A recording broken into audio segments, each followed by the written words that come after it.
In digital Marathi, जनतेच्या हक्काचं व्यासपीठ।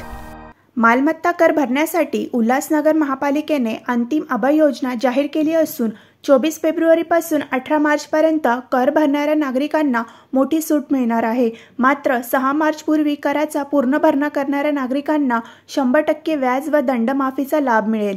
यानंतर सवलत टप्प्याटप्प्याने कमी केली जाणार आहे।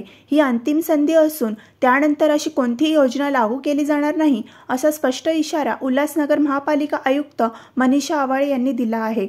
आमदार कुमार आयलानी यांनी 9 फेब्रुवारी रोजी महापालिका आयुक्तांना पत्र पाठवून अभय योजना तातडीने लागू करण्याची मागणी केली होती। मात्र आयुक्त मनीषा आवाळे यांनी कोणतीही अभय योजना लागणार नाही असे लेखी पत्र काढून शहरात खळबळ उडवून दिली होती। त्यानंतर खासदार डॉक्टर श्रीकांत शिंदे, आमदार कुमार आयलानी आणि महापालिका आयुक्त मनीषा आवाळे यांची विशेष बैठक झाली आणि अखेर महापालिकेने त्वरित निर्णय घेत अभय योजनेची अंमलबजावणी करण्याचे ठरविले। आमदार कुमार आयलानी यांनी नागरिकांना विनंती करत सांगितले की महापालिका कधीही मोठ्या प्रमाणावर जप्तीची कारवाई करू शकते, त्यामुळे कर बकायदारांनी योजनेचा लाभ घेऊन वेळेत कर भरणे गरजेचे आहे।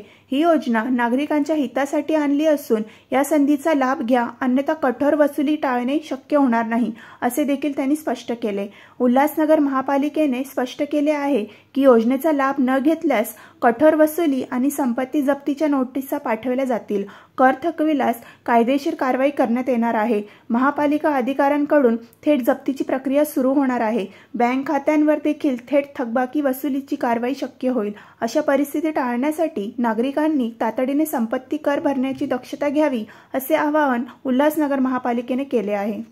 तो बेसिकली सगळे आपले जे प्रतिनिधी आहेत, लोकप्रतिनिधी, एक्स कॉर्पोरेटर आहे, MP सरांच्या अध्यक्षतेखाली आपली मीटिंग झाली होती।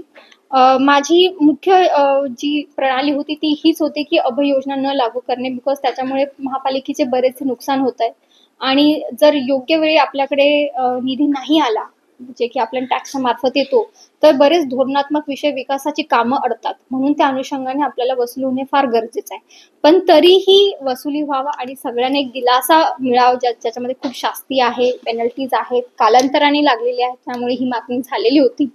तर माझी सगळ्या नागरिकांना हेच आव्हान असणार आहे की आपण ही योजना लागू करतोय, तुमच्या चांगल्या भल्यासाठी तुम्ही हे टॅक्स भरावा, तुमच्या शहरासाठी ही योजना असणार आहे।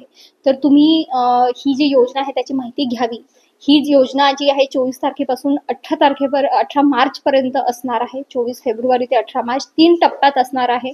24 ते 6 मार्च पर्यंत पहिला टप्पा, त्याच्यामध्ये 100% आपण व्याज जे थकबाकी आहे त्याच्यामध्ये माफी देणार आहोत, विलंब शास्ती जी माफ करणार आहोत आपण त्याच्यामध्ये। दुसऱ्या टप्प्यामध्ये 25% आणि नंतर मग 50% असे ते आहेत आपले 3 फेजेस। तर तुम्ही ह्याचा नक्की लाभ घ्यावा। आणि मी परत एकदा सांगू इच्छिते की ही शेवटची योजना असणार आहे आणि ह्याच्यामध्ये मी प्रॉपर जस्टिफिकेशन देणार आहे। ह्याच्या पुढे जर महापालिकेच्या इतिहासात तुम्हाला जर अभय योजना लावावी लागेल, तर हे महापालिकेने ह्याची फायनान्शियल जबाबदारी कशा पद्धतीने तुम्ही घ्याल आणि कशा पद्धतीने जस्टिफाय कराल, ह्याचं स्पष्टीकरण तुम्हाला महासभेपुढे ठेवावं लागणार आहे। बिकॉज त्यांनी खूप नुकसान आतापर्यंत झालेलं आहे। जवळजवळ 550 कोटी आपलं थकबाकी दिसते आणि ते मात्र वसुली मात्र आपली कधीच होत नाही। ज्या अर्थी मग आपल्याला बजेट करायचं असतं त्यावेळेस मग आपलं एक बबल बजेट होतं, एक फुगीर असं बजेट होतं आणि मग खर्च जेव्हा करायची वेळ येते तेव्हा आपल्याकडे निधी नसतो। त्यामुळे विकास जर आपल्याला उल्हासनगरचा करायचा असेल तर खूप गरज आहे आपल्याला की ही अशा पद्धतीनं वसुली झाली पाहिजे। माझी सगळ्या नागरिकांना, उल्हासवासियांना ही मागणी आहे, विनंती आहे, रिक्वेस्ट आहे। एकदम आदरपूर्वक मी सगळ्यांना सांगते की तुम्ही अभय योजनेची नक्की फायदा घ्या, बिकॉज ही शेवटची असणार आहे। ह्याच्या पुढे मग आम्ही महापालिकेमार्फत खूप मोठी कारवाई करणार आहोत आणि त्यामध्ये कोणालाही आम्ही जबाबदारीने मी सांगते की कोणाला आम्ही कधीच अशा पद्धतीनं त्याच्यामधून वेगळ्या पद्धतीनं काही आम्ही त्यांना करू देणार नाही काम।